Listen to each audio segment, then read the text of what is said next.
थोड़ा थोड़ा भी पिया तो भी अकुशल है, थोड़ा थोड़ा हिंसा किया तो भी अकुशल है, थोड़ा थोड़ा भी चोरी किया तो भी अकुशल है, थोड़ा थोड़ा व्यभिचार किया तो भी अकुशल है, थोड़ा थोड़ा झूठ बोला तो भी अकुशल है। अकुशल अकुशल ही है। स्वागत है आप सभी का। आप लोग देख रहे हैं बुद्धास टीचिंग चैनल और हम यहाँ महाकारुणिक तथागत बुद्धा और उनके शिक्षाओं के विषय में चर्चा करते हैं।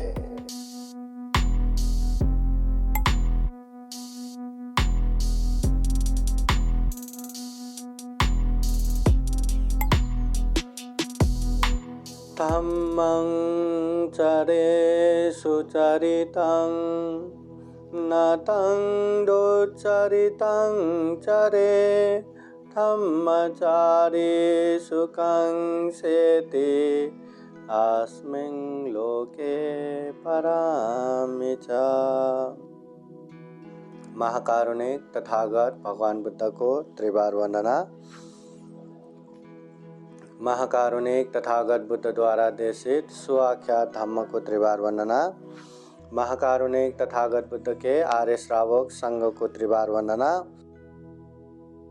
परम पूजनीय बोधिसत्व डॉक्टर बाबा साहब अम्बेडकर आज के कार्यक्रम में उपस्थित संपूर्ण श्रद्धा संपन्न बुद्धि संपन्न उपासक उपासिकाएं। महाकारुणिक तथागत बुद्ध कहते हैं धम्मं चरे सुचरितं, अच्छे धम्म का पालन करो। नतं दुच्चरितं चरे, जो दुष्चरित्र है, जो गलत है, जो अकुशल है, उससे दूर रहो। धम्मचारी सुखं सेति, अच्छे धम्म पालन करने वाले, गलत धम्म से अलग रहने वाले ऐसे धार्मिक व्यक्ति सुखं सेति, सुखपूर्वक रहता है। अस्मिन् लोके परमित, ये लोक में भी, यहाँ भी, वहाँ भी, परलोक में भी सुखपूर्वक रहता है। महाकारुणिक तथागत बुद्ध हमेशा उपदेश देते हैं पाप मत करो, धम्म करो, चित्त परिशुद्ध करो, अच्छे धम्म जो है उसे पालन करो, गलत धम्म जो है उससे दूर रहो, सुखपूर्वक रहेगा, शांतिपूर्वक रहेगा। जो व्यक्ति पुण्य करता है, धम्म करता है, गारंटी उसके जीवन में सुख मिलता ही है, शांति मिलता ही है।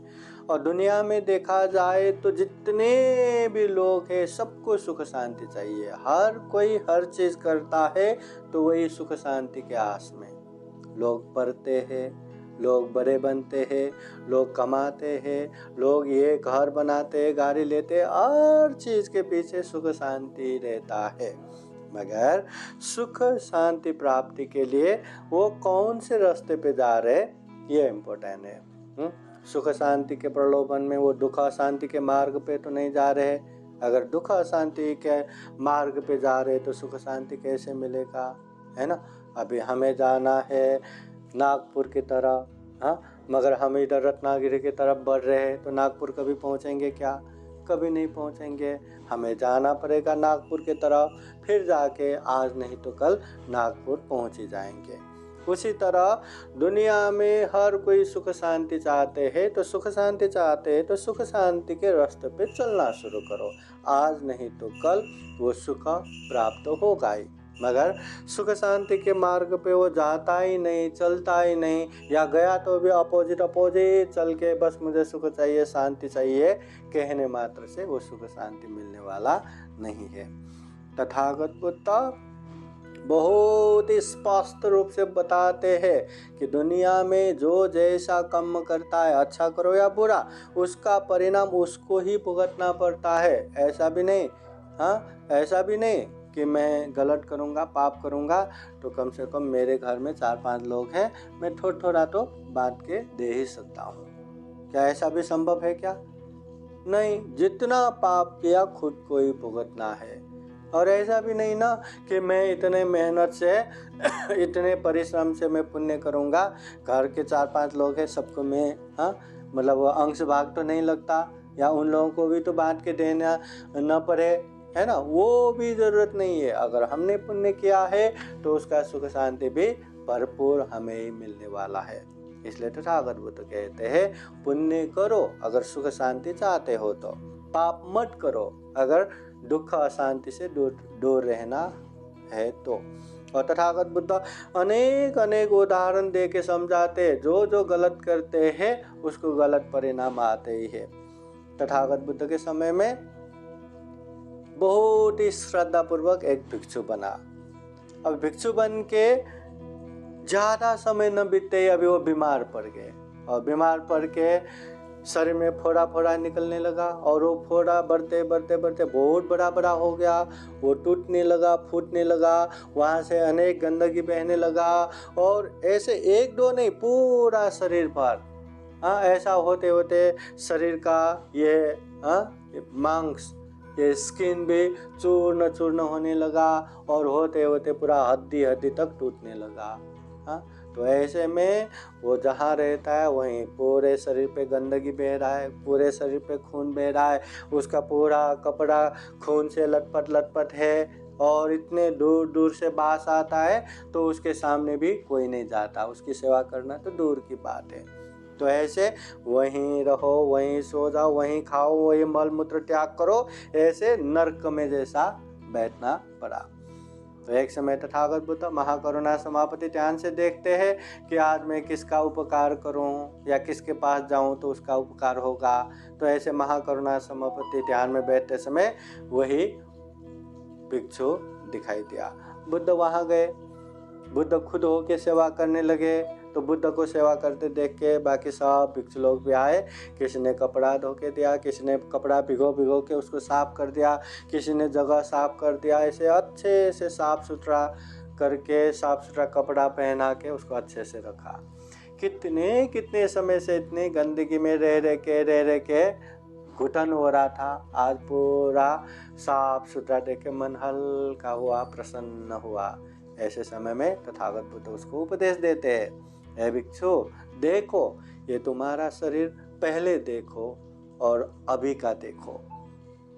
बुद्ध का ये उपदेश सुन के वो ध्यान करने लगे, अरे पहले मैं इतना हत्ता कता था, इतना बलवान था, जो मर्जी मैं कर सकता था, जो मर्जी खा सकता था, जहाँ मर्जी वहाँ जा सकता था। अभी देखो मेरा ये शरीर इतना बीमार, इतना अशक्त, इतना दुर्गंधित, ओहो अनित्य।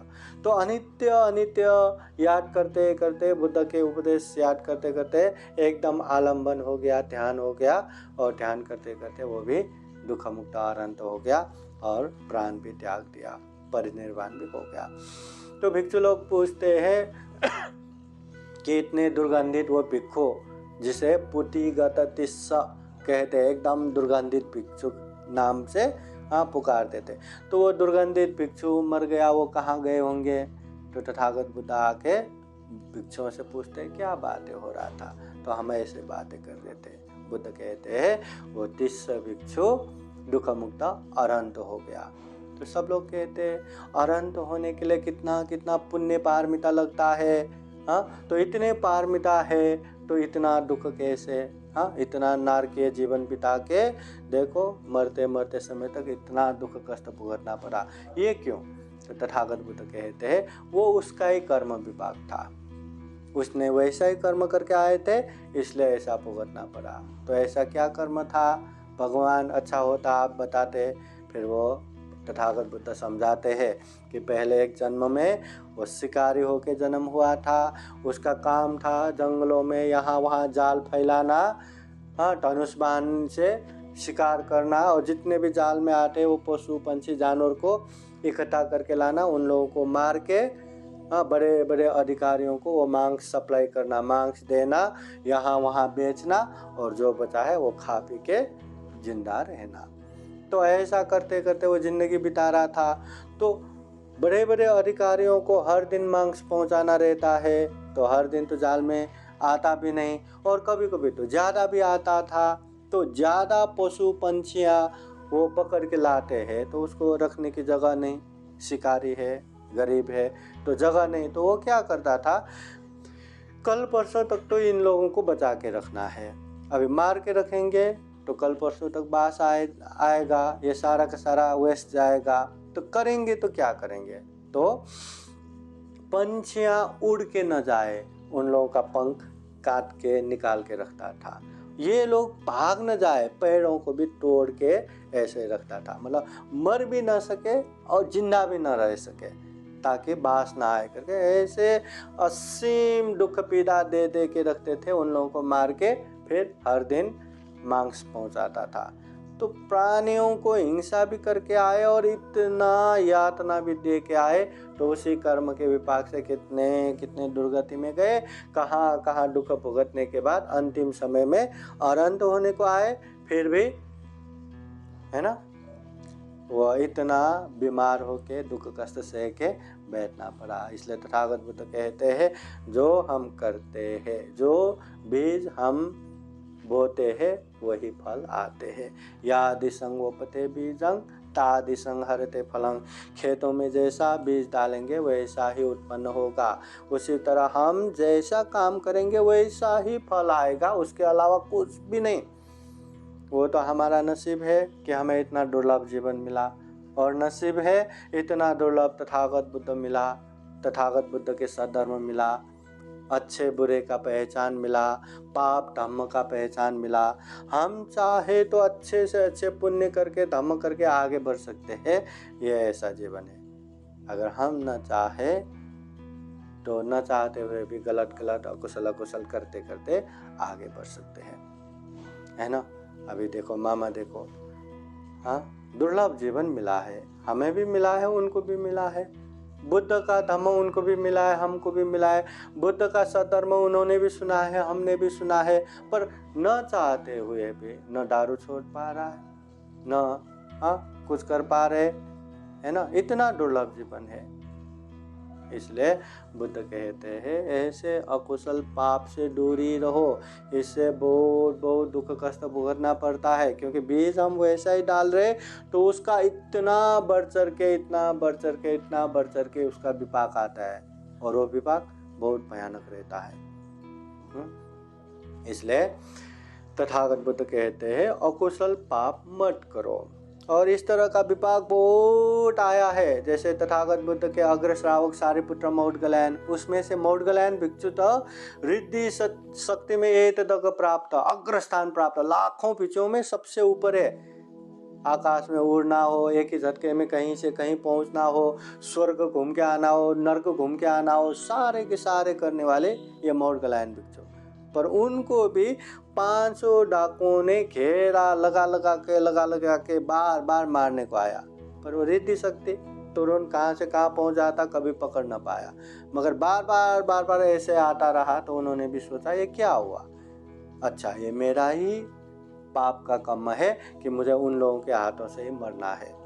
फिर एक दिन वहीं बैठा रहा गिरधकूट पर्वत में, चारों ओर घेरा बना के वो लोग आए, और उस दिन वो भंते मिला तो ऐसे गुस्से से मार के गया कि कहते हद्दी भी ये चावल के दाने जितना बना के इतना निर्ममता पूर्वक मार के गया।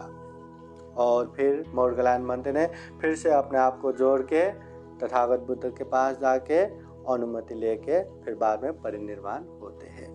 मतलब इतने बड़े भिक्षु अनंत तथागत बुद्ध के लेफ्ट हैंड समान ये मौदगल्यायन भिक्षु भी ऐसे मरना पड़ा, तो बहुत लोगों को आश्चर्य लगा।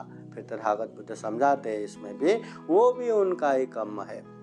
एक समय में जब माता पिता की सेवा करके बैठ रहे थे, और माता पिता बूढ़े हो चुके थे, अंधे हो चुके थे, ऐसे समय में अभी बीवी की बात सुन के उसको भी ऐसा लगने लगा कि हाँ माता पिता बूढ़ा बूढ़ी हो चुके हैं, आंखों से अंधे हैं, जब तक जिएंगे उनको दुख कष्ट ही है, जब तक जिएंगे वो लोग दुख कष्ट ही भुगत रहे, तो उन लोगों को हाँ अगर मार देंगे तो मुक्ति हो जाएगा।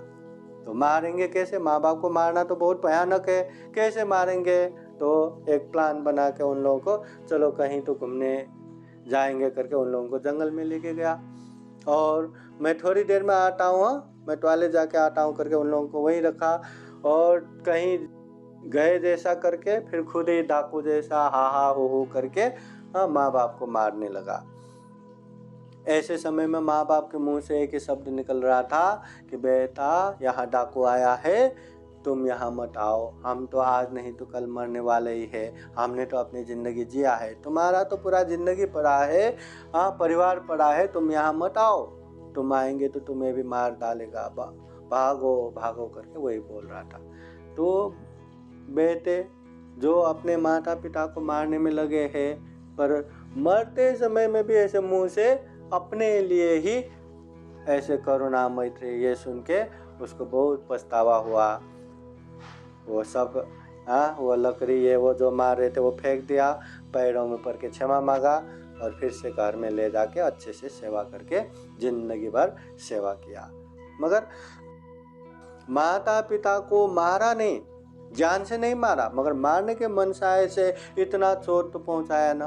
तो इसलिए उसका भी कितना कितना कितना दुर्गति भुगतने के बाद अंतिम समय में मोटकलायन भिक्षु होते समय भी ऐसे दूसरों के हाथों द्वारा मरना पड़ा। तथागत बुद्ध कहते हैं, न अंत लिखे न समुद्र मज्जे न पब्बतानंग विवरंग भविष्य। अगर कोई व्यक्ति अकुशल करते हैं, पाप करते हैं, तो दुनिया में वो पाप से बचने की जगह कहीं भी नहीं है, न पानी में, न आकाश में, न जमीन में। पाप से बचने की जगह कहीं भी नहीं है। इसलिए बुद्धिमान व्यक्ति पाप नहीं करता, मौका मिलने पर भी हिंसा नहीं करता, मौका मिलने पर भी चोरी नहीं करता, मौका मिलने पर भी काम मिथ्याचार व्यभिचार नहीं करता, मौका मिलने पर भी झूठ असत्य नहीं बोलता, मौका मिलने पर भी दारू नशापता सेवन नहीं करता। जो व्यक्ति मैं हर दिन तो पंचशील पालन करता ही हूँ, आज के दिन चलो एक थोड़ा सा मार देते, चोरी करते हैं, व्यभिचार करते हैं, झूठ बोलते हैं या दारू पीते हैं, हाँ, उसका पाप नहीं लगेगा क्या? या हर दिन पालन करने वाले को इतना माफ है क्या? हम जिंदगी भर वो आग से दूर रहे और किसी दिन हम वो आग को पकड़ने गए, तो इतने दिन मुझसे दूर रहा, चलो इसको माफ देता हूं करके वो आग माफ देगा या जला देगा? आग का स्वभाव है जलाना, वो तो जला ही देगा। उसी तरह अकुशल पाप का स्वभाव है उसका दुष्परिणाम आना, इसलिए छोड़ता नहीं। चाहे एक दिन पालन करो, एक हफ्ता पालन करो, एक साल पालन करो, 1000 साल पालन करो, मगर जैसे ही बिगाड़ेंगे उसका पाप हमें लगता ही है। हाँ, इसलिए पहला काम पाप मत करो, दूसरा काम किसी को भी पाप मत कराओ, तीसरा काम अगर कोई पाप करते हैं तो उन लोगों को अप्रिशिएट मत करो, उन लोगों का प्रशंसा मत करो। इसलिए खुद भी पाप मत करो, दूसरों को भी मत कराओ और किसी को भी प्रेरणा मत दो। मैं तो नहीं करता, चलो ये लोगों को करवाते हैं, हाँ, मैं तो किसी को हिंसा नहीं करता, लो तुम हिंसा करो करके दूसरों को पैसा देके ये वो दे ऑर्डर देते हैं, तो वो भी पाप होता है। इसलिए गलत पहचानना ये भी बहुत बड़ा बुद्धिमानी है, समझदारी है। जो व्यक्ति गलत काम करते हैं पर फिर भी वो समझना ही नहीं चाहते, तो कितना भी भगवान बुद्ध सामने रखो, चारों ओर भगवान बुद्ध रखो, फिर भी वो हर तरह का पाप करेगा ही। हाँ, करने वाले को कौन रोक सकता है? हाँ, यहाँ नहीं तो वहाँ, वहाँ नहीं तो वहाँ। इंसान है ना, बुद्धिमान है, वो बुद्धि कहाँ प्रयोग कर रहे वो खुद ही जानता है। गलत करने वाले करता ही है, पर याद रखो सबके सामने गलत करो या अकेले में गलत करो, गलत तो गलत ही है, पाप तो पाप ही है। इसलिए सिर्फ सबके सामने ही नहीं, मौका मिलने पर या अकेले रहने पर भी ये पाप से दूर रहना चाहिए। जितना पाप से दूर रहेंगे उतना ही कल्याण होगा। इसलिए ये थोड़े थोड़े से क्या होगा ऐसा नहीं सोचना चाहिए। हाँ, ये थोड़ा सा ये नशा पी के क्या होगा, कुछ नहीं होगा, चलता है।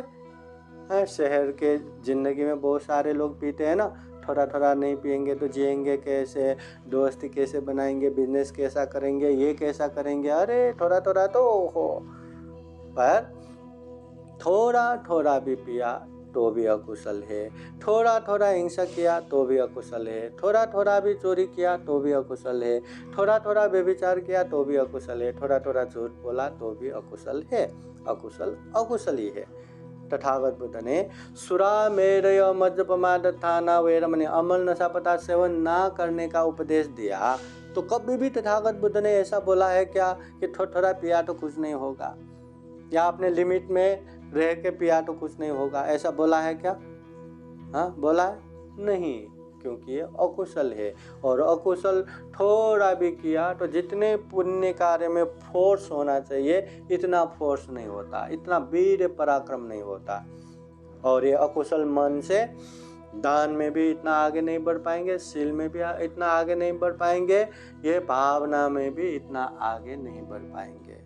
पर हाँ, एक चीज पक्का है, जो भी आप करते हैं, जो भी आप लोगों ने करके आए, पर वर्तमान समय हमारे हाथ में बरका, हाँ, सही मायने में ये वर्तमान समय हमारे हाथ में।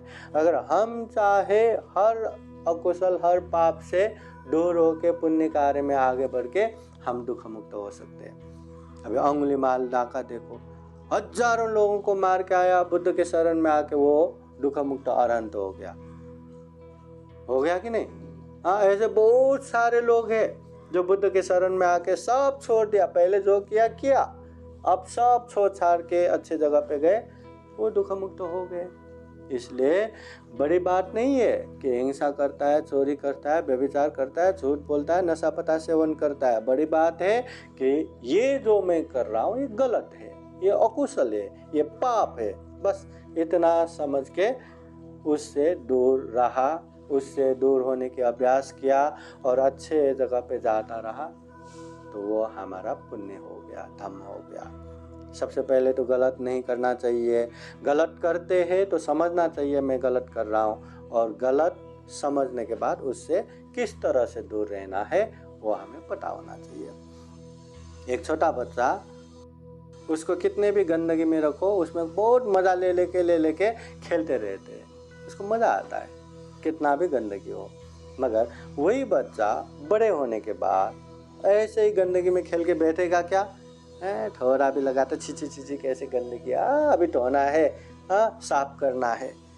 वैसे ही जिसको पाप पता नहीं वो पाप करते जाते, पर पाप पता होने के बावजूद भी फिर से पाप करेगा क्या? अगर करता है तो बड़े होने के बाद भी वही गंदगी में खेलने जैसा ही हो गया।